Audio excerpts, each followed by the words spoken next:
Des militaires nigériens actuellement au Mali, à Bamako, regardez comment ils sont heureux. Regardez ces militaires, ils sont nigériens, mais ils sont à Bamako, en communauté avec des militaires maliens, après avoir transporté des camions d'hydrocarbures aux Maliens. Incroyable. Si. Et on est en train de le faire jusqu'à présent. Les conditions de vie étaient impeccables. Et on a été très bien pris en charge par les autorités. Et vraiment, on les remercie de tout cœur. On est encore en famille. On a retrouvé de la famille ici. Et vraiment, c'était des retrouvailles même, si on peut le dire. Et on souhaite que ça soit perpétuel. J'ai toujours été celui qui vous dit que la fraternité, ce n'est pas dans les paroles puériles. On n'est pas frère parce qu'on se dit frère d'une personne. On n'est pas frère parce qu'on se réclame de la même patrie, d'une même nation, d'une même nationalité ou d'une même tribu. On est seulement frère quand on est prêt à faire la guerre à tout ce qui est opposé à ce qui est votre frère. La fraternité se prouve. La fraternité n'est pas acquis pour toujours. Impossible. Et on n'est pas essentiellement frères parce qu'on vient du même quartier, de la même région, de la même république. On a le même passeport ou les mêmes identités. Absolument pas. La fraternité, c'est dans la guerre. On prouve la fraternité dans la guerre. Vous savez, les amitiés sont censées être des fraternités. Okay? Une vraie amitié est une fraternité. Et pour être un vrai ami à quelqu'un, il faut le prouver. On ne peut pas dire c'est mon ami seulement parce que nous sommes bien. On ne dit pas c'est mon ami parce qu'on n'a jamais eu des problèmes. Ça, ce n'est pas une amitié. Une vraie amitié, il faut avoir des problèmes. Pour savoir si vous êtes réellement ami, il faut vous poser la question de savoir quels sont les revers, les soubresauts que nous avons malgré tout surmontés. C'est ça, l'amitié. Le Mali, le Niger, le Burkina Faso prouvent encore une fois qu'ils sont frères. Et pour de vrai. Non, ici, on se sent chez nous. Ici, on est à la maison. Comme vous voyez, les éléments, de façon, chacun vague à ses préoccupations. Vraiment, ici, on est à la maison. On se sent bien ici. On va prouver notre amitié aujourd'hui. Dans cette édition, vous comprendrez clairement c'est quoi une fraternité. Parce que les Africains, généralement, aiment dire ça, c'est mon frère. Hein? Salut mon frère, comment ça va? Mon frère. En fait, mon frère, c'est le mot le plus abusé dans la communauté afro. Même vos ennemis, vous les appelez mon frère. Rentrons au Niger. Voici le Niger. Après avoir escorté un convoi de 82 camions-citernes d'hydrocarbures depuis Niamey, des militaires nigériens sont restés à Bamako. Les voilà actuellement. Pour montrer à notre peuple de l'espace AES, aux antipodes de tout ce qui peut se raconter, nous sommes là pour ce peuple et que nous ferons tout pour que ce peuple, pour que toutes nos villes soient ravitaillées.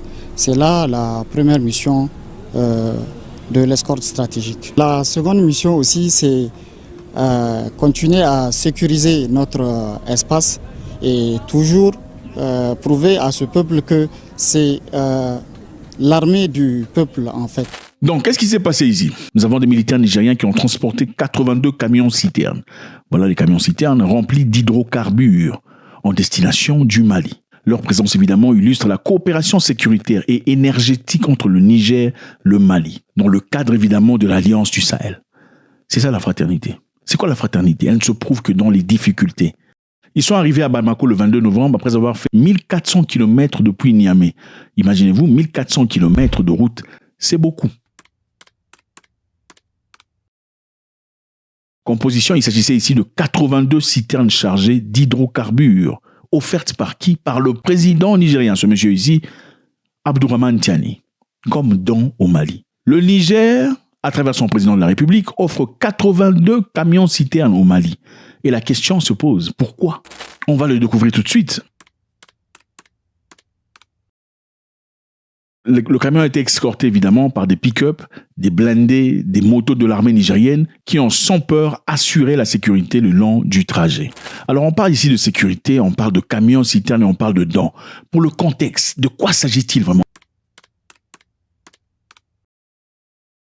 Le Mali actuellement fait face à une grave pénurie de carburant. Il n'y a pas de carburant au Mali pour l'instant. C'était difficile. Pourquoi? Parce que le blocus imposé par les djihadistes, ces gens ici que vous voyez, les djinns qui sont affiliés à Al-Qaïda, ont bloqué tous les axes routiers. C'est quoi la stratégie? La stratégie est simple. Nous allons bloquer les routes dans l'objectif d'asphyxier l'économie. Le carburant est très important, les amis. Les gens ne comprennent peut-être pas, mais le carburant régit le niveau de vie que vous vivez. Quand le carburant est moins cher, tout va bien, tout est bien. Quand le carburant est cher, tout ce que vous mangez est affecté. C'est-à-dire la nourriture, le pain, le lait, le sucre, tout est affecté. Comment? Parce que le prix augmente. Quand le carburant est rare, le prix du carburant disponible augmente. Et quand ça augmente, la vie change complètement. Ces gens le faisaient dans l'objectif d'asphyxier l'économie du Mali, espérant, à travers cela, trouver un moyen, évidemment, d'exfiltrer le pouvoir actuel. Conséquence du manque du carburant au Mali, il y avait des files interminables aux stations-service. Donc il y avait beaucoup de gens, évidemment, quand il n'y a pas de carburant, tout le monde part aux stations-service espérant pouvoir tirer quelques litres de carburant pour pouvoir vaquer à ses occupations. Numéro 2, flamber des prix au marché noir. Donc quand le carburant est rare, on crée un marché noir. Même ceux qui sont officiellement ceux qui donnent le carburant, à travers eux, il y a des gens qui sont pourris dans la tête. Et ceux qui sont pourris dans la tête, ils font quoi? Ils créent un marché noir. Donc à travers le marché noir, on peut vous vendre le carburant à un prix double. Mais vous allez avoir le carburant. Il y a des files interminables aux stations-service, des gens qui veulent avoir de carburant. Deuxièmement, il y a eu fermeture d'écoles et d'universités au Mali.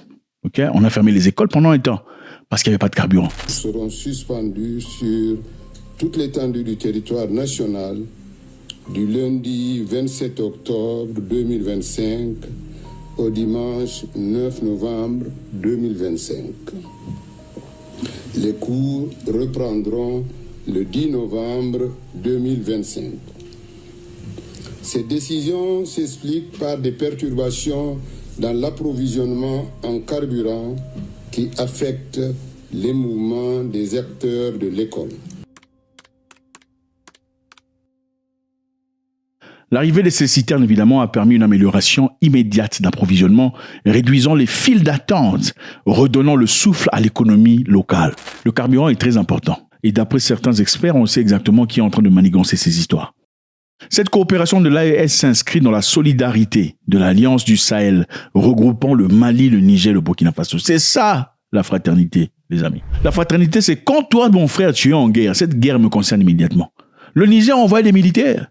Ils auraient pu dire, envoyez vos citernes, on va remplir, et puis venez avec vos militaires, comme ça ils vont protéger et garder, n'est-ce pas? Pour qu'il n'y ait pas perte de vie des militaires nigériens. Parce que nous savons tous qu'à travers ces routes, il y a des difficultés, il y a des embuscades, il y a ces gens qui se préparent, et au fil de temps, ils acquièrent de la connaissance et de la maîtrise et de l'expérience sur comment attaquer ces camions-citernes. Le Niger, évidemment, n'a pas autant de difficultés que le Mali, donc les militaires nigériens n'ont pas nécessairement l'expérience dans ce cadre précis d'attaque. Mais le Niger est prêt à envoyer ses enfants pour aller à la rescousse du Mali. 82 camions! C'est vrai, ce n'est pas la solution finale, mais déjà c'est une stratégie commune, une stratégie en fraternité. Ne vous embrouillez pas les amis. S'ils ne se motivent pas pour combattre avec vous vos guerres, ils ne sont pas vos frères. La fraternité, ce n'est pas dans les papiers.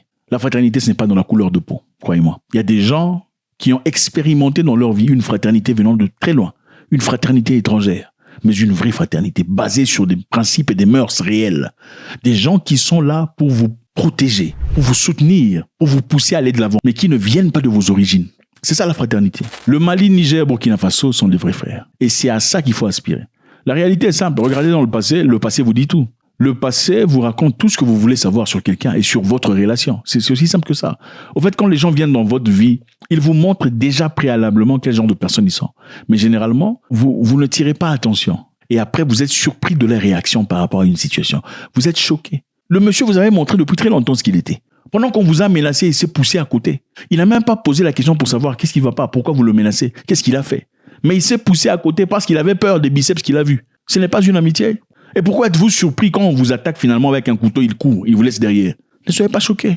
Rappelez-vous quand le Niger était prêt d'être attaqué par la CEDEAO. On leur a donné l'ultimatum.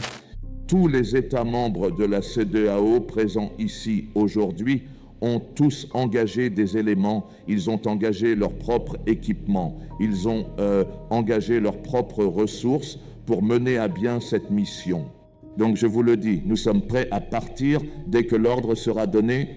Le jour J est également fixé, mais nous n'allons pas le divulguer. Les pays de la CEDEAO étaient prêts à faire une attaque armée. Ils étaient réunis, après avoir discuté avec des Européens, sur comment aller faire une attaque contre le Niger. Ma visite cet après-midi a pour but d'expliquer notre position à l'Union européenne, de présenter les raisons qui ont motivé les différentes mesures prises par la CEDEAO, ainsi que la collaboration que nous attendons de tous nos partenaires. Comme vous le savez, le monde est un village planétaire. Un événement survenant dans un endroit particulier a des répercussions sur le monde entier. C'est pourquoi nous estimons qu'il est important de venir en Espagne, de parler à nos partenaires de l'Union européenne afin qu'ils comprennent ce que nous faisons et, eux, qu'ils nous apportent le soutien qu'ils sont en mesure de nous offrir. Mais qu'est-ce qui s'est passé ensuite? C'est le Burkina Faso et le Mali qui ont réagi disant, si vous osez attaquer, osez seulement, osez attaquer le Niger, vous allez voir. Osez seulement poser votre plante de pied au Niger, vous allez voir, ça sera la guerre totale. C'est ce qui leur a découragé. La fraternité, c'est quoi? Ils sont partis voir les Européens pour aller attaquer le Niger. Vos frères sont partis voir les Européens pour discuter. Ils se sont mis ensemble pour attaquer le Niger. L'objectif était quoi? C'était de placer Mohamed Bazoum où il était placé. S'ils aimaient vraiment les Nigériens, ils ne seraient pas partis en guerre.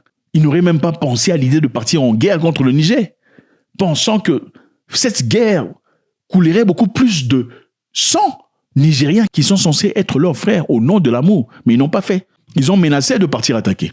Mais c'est le Mali et le Burkina Faso qui ont dit « osez seulement ». Et pourquoi on est étonné de voir aujourd'hui que le Niger envoie des citernes avec ses enfants et ses militaires pour aller défendre et faire face et donner de leur vie contre ses ennemis. C'est beau, regardez-moi ça. Vous vous rappelez, il y a un an et quelques, quand le Niger a été menacé d'être agressé par la CEDEAO parce que le Niger a décidé de prendre son destin en main, la CEDEAO a décidé d'agresser le Niger d'une manière violente. Le Mali s'est levé, le Burkina s'est levé, la Guinée s'est levée pour dire non à l'agression de la CEDEAO. Ça a été un moment formidable que le Niger ne va jamais oublier. Le Niger reconnaissant l'égard du Mali et de ses dirigeants. Ça, c'est des choses à copier. La fraternité en Afrique n'existe plus. Voilà la fraternité qu'il faut. La fraternité dans tous les sens. La fraternité en Afrique est basée sur les intérêts personnels. Quand ça avance, ça progresse, on est frère. Quand quelqu'un vous présente des choses positives, c'est votre frère. Mais quand il est en train de rouler dans les difficultés, là, vous oubliez. C'est ça malheureusement. Bravo au Niger, Burkina Faso, Mali. Ils vont vous critiquer, mais en fin de compte, ils finiront par copier. Vous connaissez ce que c'est le roaming? N'est-ce pas, le roaming? Le roaming de téléphone. Je sais que vous êtes très intelligent. Parmi nous, il y a des savants, des gens qui connaissent beaucoup de choses. Mais on ne peut pas faire semblant, penser que tout le monde comprenne ce que c'est. Ce serait complètement ingrat et injuste. Okay? Le roaming, c'est simplement l'habilité de pouvoir faire un appel quand vous quittez votre pays avec votre téléphone, avec votre SIM card locale, dans un pays étranger. Vous rappelez, votre pays est ailleurs, mais les charges sont beaucoup plus élevées. Donc le roaming, en d'autres termes, sans pouvoir changer de SIM card, vous partez dans un pays étranger, vous pouvez continuer à faire des appels et en recevoir, et envoyer des textos, mais les charges sont plus élevées par rapport aux charges locales. C'est un peu ça le roaming. Alors le Burkina Faso et le Ghana, vous voyez sur la carte, au mois de novembre 2025, vient de signer un accord historique, supprimant les frais d'itinérance permettant aux citoyens d'utiliser les téléphones au Burkina Faso et au Ghana sans avoir à payer les frais de roaming. Cet accord de free roaming permet de supprimer la taxe liée donc à l'itinérance quand on se retrouve donc dans un pays ou dans un autre. Donc, en termes très clairs, les populations donc du Burkina Faso qui vont être en déplacement au niveau donc du Ghana vont bénéficier donc des tarifs abordables dû au fait que la taxe sur le roaming va être supprimée. Félicitations Pigama Kofi. Yes, Pigama Kofi. Pigama Kofi, c'est en Swahili. La Swahili est la langue la plus belle du monde. La Swahili est la langue la plus parlée en Afrique. Tous ces pays ici, le Kenya, l'Ouganda, le Burundi, une partie de la RDC, le Rwanda et autres, et même la Mozambique parlent Swahili. Évidemment, la tonalité et l'accent est un peu différent, mais avec un peu de patience, ce sont des gens qui peuvent se comprendre tout à fait. Le Swahili est une très belle langue que je vous suggérerais d'exploiter. En effet, l'Afrique du Sud a même voté une loi au Parlement, une loi qui autorise désormais le Swahili comme une langue nationale. Et ce serait génial, absolument génial de pouvoir parler une langue que les Africains comprendraient. Si vous êtes Africain, évidemment, ça nous permettrait de moins nous juger en français, n'est-ce pas? Parce que c'est ça la tendance francophone. On considère ou on écoute une personne basée sur sa capacité de s'exprimer en français. Plus vous sonnez comme un Parisien, plus on vous prend au sérieux. Plus vous sonnez comme un Africain, plus on pense que vous ne savez pas parler français, donc vous n'êtes pas très intelligent. D'ailleurs, dans beaucoup de pays, on dit, apprends d'abord à parler français. C'est minable. Apprends d'abord à écrire français. C'est minable. On peut être très intelligent en mélinké, en swahili, en tout ça. Bref. Alors, le Burkina Faso et le Ghana ont fait un truc très, très intéressant. Le Ghana est un pays que je respecte sur sa tendance, ses attitudes, sa culture. Je suis parti au Ghana, je me souviens, à plusieurs reprises. À un moment, d'ailleurs, je suis parti à Cape Coast. Regardez la différence. Ça, c'est Accra. Ça, c'est Cape Coast. Il y a une grande distance. Okay, Cape Coast, c'est au bord de la mer. Je suis parti arriver là-bas. J'ai remarqué quelque chose de très intéressant. Les Ghanéens qui dorment dehors, juste au véranda de leur maison. pendant la nuit. Des gens qui dorment dehors, les hommes, des femmes. Pourquoi? Parce qu'il faisait tellement chaud, ils dormaient dehors. Ça m'a vraiment surpris. Le calme, la tempérance. Il y a des chèvres, des agneaux, des poules qui marchent dans la cour et personne ne regarde. On se dit, ces gens, ils vivent où? Parce que dans d'autres pays, évidemment, ça disparaît pour toujours. Hein. Votre chèvre disparaît pour toujours. Mais au Ghana, c'est pas le cas. Mais évidemment, le Ghana, le Burkina Faso sont des gens qui ont une tendance, regardez sur la carte, ce sont des voisins, évidemment. Et on pourrait comprendre l'attitude et la tendance douce qu'ils ont, en général. Félicitations à eux. Je pense que c'est une très bonne chose. Depuis le mois de novembre 2025, le Burkina Faso et le Ghana, on a aboli le frais d'itinérance permettant aux citoyens de communiquer à travers la frontière sans difficulté. Je pense que c'est vraiment, vraiment génial. Maintenant, on va aller au Burkina Faso. Au Burkina Faso, c'est un pays très intéressant. Je pense qu'au Burkina Faso, on a compris qu'on ne peut pas parler de développement sans parler de comportement. En Afrique, ce n'est pas possible. On ne peut pas parler de développement en Afrique sans parler de comportement. Parce que le comportement de l'homme en Afrique joue un rôle très important sur son développement. Donc, avant de le bouger vers une direction, il faut bouger d'abord sa tête. C'est très important. Sinon, ça ne marchera pas. Même si vous apportez des choses les plus élémentaires qui peuvent vraiment, réellement changer une nation. Si la tête de l'homme n'est pas paramétrée par rapport à ce changement, il ne sera là que pour contrer, en contre-cours. Alors, qu'est-ce qui se passe au Burkina Faso? Au Burkina Faso, certaines personnes sont parties vandaliser des cages d'aquaculture. Ok, aquaculture, nous ne sommes pas tous français. Il faut avoir l'humilité de reconnaître que tout le monde ne connaît pas tout en français. C'est normal et ça ne pose aucun problème. Ça ne veut pas dire qu'on n'est pas intelligent. Donc, l'aquaculture, c'est simplement la culture des poissons. Ok, donc pisciculture, mais aquaculture, c'est quand vous contrôlez les poissons. C'est-à-dire, les gens sont partis vandaliser les cages d'aquaculture. Alors, les cages d'aquaculture, c'est quoi? Comme vous le voyez sur les images, ce sont des enclos flottants ou fixes installés dans les lacs, des rivières, quelquefois dans des réservoirs d'eau côtière pour élever les poissons dans des conditions contrôlées. Elles permettent évidemment aux pisciculteurs de produire du poisson sans construire des étangs. Ok, donc c'est comme ça qu'on fait ça. On lance des filets qui contrôlent les périmètres de poissons pour pas que les poissons s'évadent et aussi pour éviter que les prédateurs sous-marins s'en prennent de poissons. Donc, c'est une façon contrôlée d'élever les poissons. Maintenant, qu'est-ce qui s'est passé? Pendant que le gouvernement a financé certaines personnes pour faire ce travail noble, ok, le gouvernement a donné de l'argent à certaines personnes pour faire ce travail de pisciculteur. Il y a des bandits, des voyous là, des brigands, hein, qui sont partis couper les filets pour voler le poisson. Donc ces gens partent pendant la nuit. Imaginez-vous, il faut avoir quel genre de courage? Partir pendant la nuit, ok, pour aller couper les filets sous l'eau et voler le poisson. On les a repérés à travers des caméras cachées et tout le bazar de surveillance. On les a attrapés. Suivez.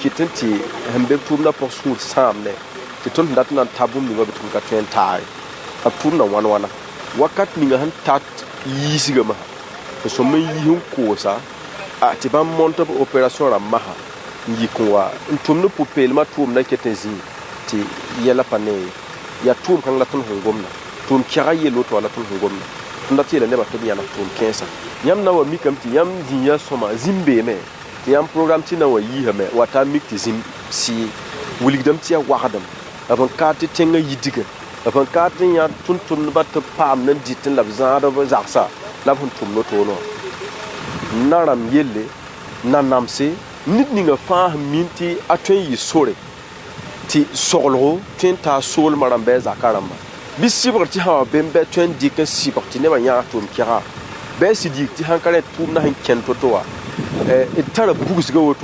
Voilà de quoi il s'agit. Il n'y a pas de développement sans parler de comportement en Afrique. En Afrique, on ne peut pas parler de développement sans parler de comportement. Il y a des gens qui sont malades dans la tête. Il faut d'abord les réparer avant de construire. Sinon, si vous donnez un peu trop de liberté aux Africains, hein, qu'est-ce qui risque d'arriver? Un jour, un Africain très mécontent prendra la merde et mettra au visage du président, disant, Monsieur le Président, au nom de la démocratie, je mets cette merde à votre visage. Parce que vous ne gérez pas le pays comme je veux. C'est comme ça. Il faut contrôler l'Africain jusqu'à ce que l'on soit assez mature pour savoir comment gérer le pays. Et surtout bouger vers une même direction. Et je comprends que ce message dérange beaucoup de personnes. Mais c'est bon, ce n'est pas grave. On va y arriver. Au Burkina Faso, on fait un énorme travail. Il y a la brigade Labal qui est en mission contre la nuisance sonore. et le débit de boissons. C'est-à-dire quoi? Il y a des endroits qui ne sont pas nécessairement des clubs de nuit. Ça peut être des bars. Vous savez, chez les Africains, généralement, il y a des, comment on appelle ça, des cabarets à l'extérieur. Hein, des quoi? Comment on appelle ça? Je pense en Côte d'Ivoire, on appelle ça maquis, n'est-ce pas? Des gens sont assis dehors, autour des tables, d'une télévision, et prennent de la bière, ils font du bruit et tout le bazar. Et généralement, malheureusement, ce n'est pas toujours contrôlé sur le plan sonore. Et généralement, malheureusement, ces maquis sont placés juste à côté des maisons et des habitations. Donc, pendant la nuit, ils peuvent faire du bruit, de sorte que même les voisins, ceux qui vivent là légalement, ne peuvent pas dormir. Le maquis, généralement, c'est juste un monsieur là, qui a besoin d'argent, du jour au lendemain, dans son domicile, dit bon, je vais créer mon maquis ici devant. Pendant qu'il a des voisins, ok? Donc, il prend pas compte du bien-être des voisins, il met son histoire là. Ils font du bruit. Et à ce qui paraît, au Burkina Faso, jusqu'à 11h la nuit, on ne peut pas jouer de la musique si ce n'est pas un plan contrôlé. À moins que ce soit un club de nuit où le bruit est contrôlé, le sonore est contrôlé. On ne pouvait pas jouer de la musique à haute voix. Suivez ce qui s'est passé ici. Autorisation d'ouverture. Est-ce que vous avez une autorisation d'ouverture? C'est quelle heure vous devrez arrêter la musique? Mais il est quelle heure? 23h. Il est quelle heure? 23h05. Ok. 23h30. Il est 23h30. Il est presque minuit. Écoutez, je vous rappelle la réglementation en la matière. À partir de 23h, le bruit là, ça ne doit plus être perçu de l'extérieur. Le bruit ne doit plus être perceptible de l'extérieur. Si vous avez des moyens pour limiter le bruit à l'intérieur, vous le faites. Sinon, c'est à 22h vous coupez la musique. On ne doit plus entendre le bruit là. À partir de 23h, vous allez couper ça aujourd'hui. Tout de suite. Et plus jamais, vous ne devrez animer jusqu'à 23h. À 22h, vous coupez. C'est compris, non? Allez-y couper la musique là d'abord. À partir de 22h, on peut diminuer un peu. Coupez complètement. On ne doit même plus entendre un son encore. C'est ce qui vous concerne. On va continuer devant la voix. Et aussi, ils animent. C'est vous-même les grands animateurs là. Oui, oui. On va aller les voir. Mananga, c'est compris, non? Plus jamais vous ne devrez animer après 22h. Le Burkina Faso, encore une fois, a compris qu'avant de parler de développement, il faut parler de comportement. On ne peut pas parler de développement sans parler de comportement. En Afrique, ce n'est pas possible. Ce n'est pas possible. Alors, ici, ils font un travail énorme. Encore la brigade La Balle, dans l'objectif de mettre la main sur les vendeurs de drogue. Suivez. Nous avons été interpellés par un monsieur pour un cas suspect de vente de drogue, de stupéfiants et de toutes sortes dans la zone tout le long du mur de la gare de l'Est.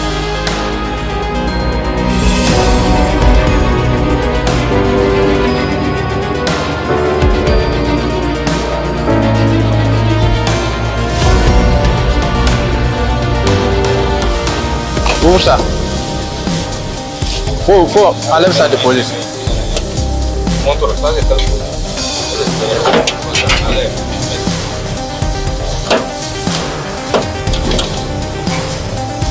C'est pas cuit.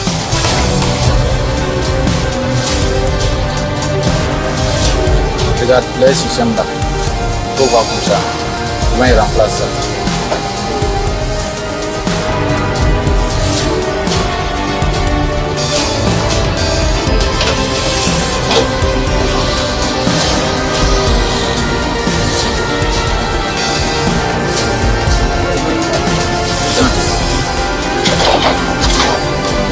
Bien.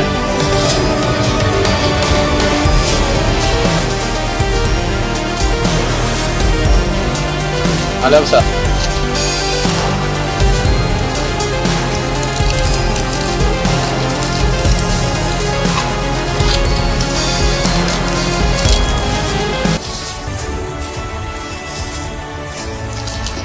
Nous sommes déplacés venir à ce niveau pour vérifier. Nous avons trouvé un tablier et vendeur de cigarettes, voilà, et puis d'autres. Mais on a vérifié dans ce matériel. En ce qui concerne ces stupéfiants, on n'en a pas trouvé dans ces matériels. Le trou du mur, voilà, c'est là-bas on en a vu d'autres. Mais il nous affirme qu'il ne s'agit pas de lui, mais il ne connaît pas aussi qui a mis ça là-bas. Donc tout tient à savoir quand même que même s'il ne s'agit pas de lui, il peut être complice. Voilà. Donc il ne peut pas être assis ici et puis les gens viennent fumer de la drogue à côté de lui et il ne sait pas et d'où ça vient. Donc à quelque part il est aussi complice. Donc il doit nous prouver et nous faire comprendre d'où ça vient, son origine, s'il ne s'agit pas effectivement de lui. Voilà, donc nous avons l'amené pour vérifier et pouvoir mieux se renseigner et se rassurer d'où vient cette drogue. Voilà ce que c'est, les amis. Je pense que c'est intéressant de savoir ce qui se passe en Afrique. Le Ghana et le Burkina Faso ont signé en novembre 2025 un accord historique supprimant les faits d'itinérance, permettant aux citoyens d'utiliser leur téléphone sans difficulté. Pas de roaming. Je vous rappelle ici que le Burkina Faso, le Mali et le Niger ont fait ça précédemment, n'est-ce pas, où ils peuvent communiquer sans avoir à payer des frais sans importance. C'est ça. C'est ça l'amour, c'est ça l'africanéité, c'est ça la connexion. Pensez-vous que le Burkina Faso fait un travail excellent ou bien c'est une façon un peu trop dure de contrôler ce que les gens font? Est-ce acceptable ou pas? En parlant de bruit sonore, le bruit sonore, ce n'est pas seulement la musique, les bars et tout le bazar. Dans beaucoup de pays africains, vous trouverez des églises. Les églises font beaucoup trop de bruit. Et je sais qu'il y a des gens qui sont touchés, qu'on dit « pourquoi tu parles des églises ?» Attendez, il faut vous calmer. Il faut vous calmer, il ne faut pas être fanatique, aveugle fanatique. Il ne faut pas être aveugle fanatique parce que les vrais serviteurs de Dieu reconnaissent qu'il y a des faux serviteurs de Dieu. Il n'y a que des gens qui ne sont pas très intelligents qui ne comprennent pas. Toutes les églises ne sont pas inspirées par Dieu. Il faut vous calmer. Et en plus, les gens fabriquent des églises du jour au lendemain. Oh, Dieu m'a parlé, il m'a dit. Dieu t'a parlé comment? Comment Dieu m'a parlé, il m'a dit d'ouvrir une église. Je suis parti dans un pays, là, une république bananière. 2h du matin, les voisins, 3 heures, incapable de dormir. L'église a été fabriquée chez le voisin. Donc le voisin, du jour au lendemain, s'est levé. Non, Dieu m'a parlé, il a dit, voilà. C'est devenu église. Pendant que le lieu était censé être un lieu urbain, un lieu résidentiel. Du jour au lendemain, Dieu lui a parlé, je sais pas, il est dessiné dans la bouteille, il lui a dit qu'il faut faire une église. 3 heures du matin. Et si tu oses dire non, mais vous faites du bruit, qu'est-ce qu'ils disent? Oh non, ce sont les démons dans son cœur qui sont fâchés. Ce n'est pas lui, les frères. Non, c'est les démons, ce sont les esprits dans son cœur. Tapage nocturne. Il faut respecter les gens. C'est quel genre de Dieu désordonné comme ça? C'est quel genre de Dieu désordonné? Un Dieu désordonné là comme ça. Un Dieu désordonné comme ça, ce n'est pas possible. Comment vous faites pour le prier? À 3 heures du matin. Non, il faut avoir un lieu. Moi, je n'ai pas vu quelque part, on a écrit dans la Bible et les gens faisaient tout à 3 heures du matin. Non. Ça, c'est problématique. Le Rwanda, ce pays ici, ils ont enfermé 5000 églises. 5000 églises, pourquoi? Parce que voilà, ça ne se fait pas. Quand vous partez à l'hôpital avec votre enfant pour se faire soigner, pour son opération, vous vous assurez que le médecin soit qualifié. Vous ne dites pas le monsieur a été inspiré par Dieu, Dieu lui a dit qu'il est devenu médecin. Non, vous ne le faites pas. Quand vous voulez prendre un avion pour aller voler vers New York, vous ne dites pas, ok, le pilote, c'est Dieu qui l'a inspiré, disons qui devient un pilote du jour au lendemain. Vous vous assurez que le pilote va à l'école, n'est-ce pas? C'est comme ça. Pourquoi ne pas en faire autant pour ceux qui vous parlent spirituellement? Parce qu'ils jouent un rôle très important sur votre mentalité et votre façon de percevoir les choses. L'attitude des gens à l'église est forgée par leur directeur. À l'église, écoutez, ne vous en faites pas. Beaucoup de gens sont mal éduqués à la maison, ils vont chercher l'éducation à l'église. C'est aussi simple que ça, il faut se dire les vérités. Au Rwanda, désormais, pour devenir pasteur, ouvrir une église, il faut avoir les documents, il faut faire preuve de... Il faut avoir fait l'école. Ce n'est plus je me lève, machin, histoire. Non, tu as été à l'université, tu as fait la théologie et tout le bazar. Maintenant, tu peux ouvrir ton église. Pourquoi ne pas appliquer ce qu'on appelle... Est-ce que quand vous envoyez votre enfant à l'école, vous dites n'importe qui a été inspiré par Dieu va l'enseigner? Non, vous vous assurez que le professeur est qualifié. C'est ça. Malheureusement, vous remarquez, les pays qui ont le plus d'églises sont les républiques bananières, pauvreté, guerre, misère. C'est ça. En fait, c'est un traitement psychologique pour s'apaiser un peu. Regardez le Nigeria. Il y a des églises partout au Nigeria. Mais regardez l'état du pays. Par terre. Regardez la République démocratique du Congo. Il y a des églises partout, dans 500 par avenue. OK? Le problème, ce n'est pas ça. Mettez-vous ensemble. Si vous priez le même Dieu, mettez-vous ensemble, priez le même Dieu. Ils sont incapables de le faire. Oh non, ma vision. Oh, les visions de... Attendez, c'est votre vision, la vision de Dieu. Faites-moi savoir ce que vous en pensez, j'aurai beaucoup de plaisir. Le Burkina Faso qui signe un deal avec le Ghana voisin, il y aura plus de roaming, c'est-à-dire les frais seront les frais locaux, c'est merveilleux de voir. Et aussi le travail énorme de la brigade Labal au Burkina Faso est alloué. Faites-moi savoir ce que vous en pensez. Est-ce que vous pensez qu'ils en font un peu de trop? Ok, il bouscule les gens un peu de trop. C'est du terrorisme intellectuel et mental. C'est la Corée du Nord où vous pensez que c'est comme ça qu'il faut gérer les gens. L'une des meilleures façons de gagner la guerre contre quelqu'un de fort et de résilient, c'est la capacité d'asphyxier sa capacité de se ravitailler. Son lieu, son cercle de ravitaillement, vous le coupez. Avec un peu de temps, finalement, il va s'arrêter. C'est une histoire qui s'est passée dans le passé, avec le Biafra par exemple, au Nigeria. Là, le Biafra était simplement un groupe de Nigérians de la tribu Igbo qui ne voulait pas faire partie du Nigeria. Rappelez-vous que dans le passé, les Africains étaient simplement des clans, des tribus, des ethnies qui se réunissaient quand ils voulaient. Mais avec le colonialisme, ils ont été forcés de vivre ensemble. Certains ethniques et certains groupes ethniques ont été forcés de vivre avec ceux qui autrefois étaient leurs ennemis. Alors dans le cas du Nigeria, il y avait les Igbo. Les Igbo dans l'est du Nigeria, à l'ouest il y avait les Yoruba, au nord les Hausa et les Fulani. Les Igbo ne voulaient pas faire partie du Nigeria. En 1960, le Nigeria a son indépendance. En 67, les Igbo se lèvent pour former leur pays qu'ils appellent le Biafra. Qu'est-ce qui s'est passé? Ils étaient tellement durs et forts, ils ont résisté au gouvernement nigérian. Qu'est-ce que le gouvernement nigérian a fait? Le gouvernement nigérian à l'époque a complètement coupé accès au Biafra, à la nourriture et à toutes sortes de ravitaillements. C'est-à-dire l'objectif était simple. Si on leur coupe à manger, ils finiront par céder. Quelques temps plus tard, il y avait plus d'1 million de morts et beaucoup de personnes, des images déroutantes des enfants mourant de faim dans le Biafra. Nous sommes maintenant au Niger. Le Niger accuse la France de manigancer des choses très similaires. Le général Tiani, récemment parti en discussion avec des militaires, a ouvertement dit que la France menait des manœuvres sournoises contre le Niger, ciblant notamment la zone frontalière entre Katina et Gobir. Voilà Katina et Gobir sur la carte, vous voyez. Le général Tiani a dit « C'est une guerre totale que la France a décidé de nous livrer parce que nous avons choisi de prendre notre destin en main. » Donc une guerre totale que la France décide de nous livrer seulement parce qu'on choisit de prendre notre destin en main. Ça veut dire que la France, d'après M. Tiani, aurait préféré que le Niger reste tel qu'il était depuis toujours. Il dit que les infrastructures énergétiques du Niger sont attaquées. Comment sont-ils attaqués? Parce que la France, d'après lui, est en train de fournir les éléments nécessaires aux terroristes et à tous ses ennemis de l'État pour aller détruire ces infrastructures. Pour quel objectif? L'objectif est simple. Quand il n'y a pas de ressources d'énergie, le pays tombe. Pourquoi on attaque les infrastructures essentielles? Les autorités nigériennes accusent la France de chercher à déstabiliser le secteur d'hydrocarbures du pays par des stratégies indirectes. Quelle stratégie? Soutien présumé à des groupes armés et aux opérations de renseignement clandestines. C'est-à-dire, ils accusent la France de faire des opérations de renseignement clandestines au Niger et transmettre les informations aux groupes terroristes. Est-ce vrai ou pas? Est-ce vrai ou pas, d'après M. Tiani, que la France serait en train d'opérer de manière clandestine au Niger, trouve des informations qu'ils transmettent directement aux groupes terroristes? Le 25 janvier, le ministre nigérien de l'Intérieur, Mohamed Toumba, a dénoncé une stratégie de chevaux de Troie, où la France s'allierait avec des pays voisins pour déstabiliser le Niger. Alors on parle de quel pays ici? On parle principalement du Bénin, du Nigeria et de la Côte d'Ivoire. Mais ici, on va voir le Bénin. Le président Tiani a affirmé que des agents de la DGSE, service de renseignement français, expulsés au Niger, donc ceux qui étaient au Niger, sont maintenant opérationnels au Bénin et continuerait d'y agir depuis pour perturber la stabilité nationale.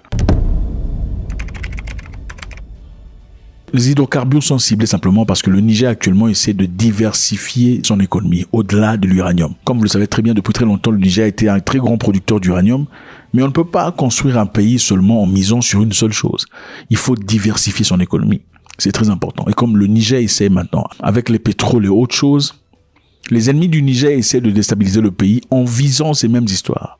Dans quel objectif? L'objectif d'asphyxier le pays. Certaines personnes pro-gouvernement nigérien ont même comparé cette histoire à ce qui se passe au Mali et au Burkina Faso. C'est-à-dire, au Mali, on sait qu'il y a carence et difficulté d'obtention de carburant. Pourquoi? Pas parce qu'il n'y en a pas, simplement parce que les groupes terroristes sont levés pour contrer ce transfert. Ce sont des gens qui s'assurent que le carburant n'arrive pas à la capitale, et surtout pas dans les coins reculés des deux pays, le Mali et le Burkina Faso. Il y a pas très longtemps ici, au Burkina Faso, je pense, les gens étaient obligés de rester à la maison. Les étudiants ne sont pas partis étudier pendant au moins 2 semaines. Pourquoi? Par faute de carburant et des difficultés rencontrées dans ces secteurs. Donc, comme on ne peut pas faire une guerre ouverte contre le Niger, le Burkina Faso et le Mali, on va faire une guerre par proximation. On va faire une guerre recollectée. On va bloquer la veine névralgique de transmission de l'économie nigérienne. Je pense qu'il est important de rentrer à la genèse. C'est très simple. La relation entre le Niger et la France a basculé quand le nouveau gouvernement est venu en place. M. Tiani et son groupe arrivés renverser la vapeur, balancer hors de bord M. Mohamed Bazoum, qui était un grand ami de la France, n'a pas été perçu convenablement par Emmanuel Macron. Un coup d'État depuis juillet dernier retient en otage un président démocratiquement élu. La France a une position simple, nous le condamnons, nous demandons la libération du président Bazoum et la restauration de l'ordre constitutionnel, et nous ne reconnaissons aucune légitimité aux déclarations des putschistes, puisque le président Bazoum n'a pas renoncé à son pouvoir. Et donc, si nous redéployons quoi que ce soit, je ne le ferai qu'à la demande du président Bazoum et en coordination avec lui. Pas avec des responsables qui aujourd'hui prennent en otage un président. Évidemment, quand vous entendez le président français parler ici, ça semble logique. Ok, le système favorable ici aurait été la démocratie, les élections. Mais malheureusement, le Niger en a pensé différemment. Et qui sommes-nous pour les juger? Mais apparemment, au départ, le Niger ne voulait pas complètement chasser la France. Ils auraient en effet invité l'ambassadeur français pour entretien au tout début. Mais l'ambassadeur français aurait snobé cette invitation, disant qu'il ne discuterait pas avec des gens qui ne sont pas démocratiquement élus. Et après avoir demandé à multiples reprises, et que l'ambassadeur eut snobé carrément cette demande, le Niger demanda à l'ambassadeur de plier bagages et de se tailler en 48 heures. C'est alors que le Quai d'Orsay répondra en disant « Nous ne vous reconnaissons pas. Nous reconnaissons Mohamed Bazoum qui a été démocratiquement élu au Niger. » Bon, quelquefois on se dit, quand tu vas chez autrui et que les choses changent chez autrui, comment tu fais? Est-ce que tu restes fidèle à la personne qui vous a invité ou bien vous faites face à la situation telle qu'elle est? C'est une question très importante. C'est une question de vie et de mort. La France n'a pas à mourir pour le Niger. La France est au Niger pour des intérêts très clairs. Inutile de faire semblant. C'était une question d'échange d'énergie et de nucléaire. C'était une question d'échange d'uranium et tout le bazar. Alors, était-il nécessaire de combattre pour M. Bazoum jusqu'à la fin ou de trouver un moyen, même si les paramétrages devaient être différents, mais dans un moyen de politesse, de compréhension pour rester travailler avec le Niger? Je vous rappelle que M. Macron, à un moment donné, avait des rhétoriques plus ou moins dures. Alors, on a dit que la France était trop engagée en soutien au président Bazoum. J'entends les gazettes, je lis le commentaire parfois des autres capitales. Mais on ferait quoi si un coup d'État comme ça se passait en Bulgarie ou en Roumanie? On irait dire, il ne faut pas trop s'engager. On va regarder, parce que les putschistes nous ont proposé un Premier ministre. Voilà, on va s'engager, c'est ça la bonne politique. Il ne faut pas être jusqu'au boutiste, on n'est pas chez nous. C'est ça ce que veulent faire les autres capitales? Et on voudrait dire que la démocratie est une idée qui est bonne pour l'Afrique, qu'on ne fait pas de double standard. C'est inadmissible. On a un homme intègre, démocratiquement élu, courageux parce que pour la première fois dans un tel cadre, il ne démissionne pas au péril de sa vie et de celle de sa famille. Et on nous explique que la bonne politique aujourd'hui, ce serait de le lâcher. Parce que c'est devenu à la mode. Parce qu'en fait, il faudrait produire local maintenant, même quand ce sont des putschistes. Et de Washington, en passant par d'autres capitales européennes, j'ai entendu des voix, j'ai écouté des journaux, j'ai lu des tribunes qui nous expliquaient « N'en faites pas trop, ça devient dangereux. Ça devient dangereux. » Non, on doit être clair, cohérent. Cohérent. Sinon, qui nous écoutera? Dans quelle capitale africaine on peut dire qu'on a une politique de partenariat avec un dirigeant si quand ils subissent là, on ne peut pas être en soutien? Donc je pense que notre politique est la bonne. Elle repose sur le courage du président Bazoum, sur l'engagement de nos diplomates, de notre ambassadeur sur le terrain, qui reste, malgré les pressions, malgré tout, et malgré toutes les déclarations d'autorité illégitimes, grâce à l'engagement de nos forces de sécurité intérieure et de nos militaires. Alors, beaucoup de personnes ont perçu ces discours comme un discours belliqueux. Vous êtes chez autrui, après tout. Si autrui décide de changer, il vous faudra vous ajuster carrément. Ce n'est pas en disant que la France défendrait ses intérêts que l'on souhaiterait la présence française. Même les Français ne voudront pas ça, des Marocains qui arrivent en France. On va leur rappeler que, monsieur les Marocains, vous n'êtes pas Français, même si vous êtes acceptés ici. Donc, les accusations tombent de partout. Certaines personnes pensent que le blocage de carburant au Mali et au Burkina Faso est justifié depuis Paris. Est-ce que vous pensez que c'est vrai ou pas? Faites-moi savoir.